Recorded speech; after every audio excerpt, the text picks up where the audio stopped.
Le Paris-Brest, c'est un peu la Madeleine de Proust de Cyrielle, intolérante au gluten depuis près de 2 ans. Ce midi-là, pas d'entorse à son régime alimentaire. Dans cette pâtisserie, tout est sans gluten. C'est le bonheur en fait, là. Vraiment, je pensais pas que j'allais pouvoir remanger un Paris-Brest un jour. Il y a des éclairs au chocolat aussi, des chouquettes, enfin, c'est trop cool. Craquer sans craindre l'allergie. Dans le laboratoire, pas de blé, remplacé par la farine de châtaigne, de riz ou encore l'amidon de maïs. Et le pâtissier travaille en connaissance de cause.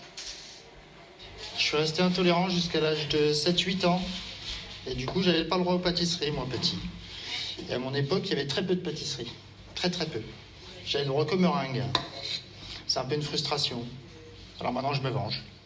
Je fais des gâteaux pour les gens et pour les enfants. Et pour montrer qu'on peut se faire plaisir, même sans gluten. Ouverte depuis peu, la première pâtisserie du genre a déjà ses habitués.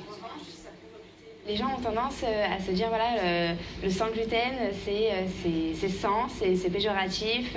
Au final, le gluten, c'est juste, on oublie que c'est une maladie, on se dit simplement que c'est un ingrédient et que du coup, si on l'enlève, on peut quand même faire des choses super sympas et avec beaucoup de goût. À Lyon, ce type d'enseigne fleurit. Un peu plus loin, dans ce restaurant, la demande était marginale autrefois. Elle est devenue quasi quotidienne.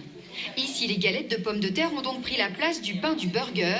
Le chef a naturellement adapté sa carte. Elle est à 80-90% sans gluten. Je pense qu'il y a effectivement 2 types de clientèle. Il y a vraiment les gens qui sont malades au gluten.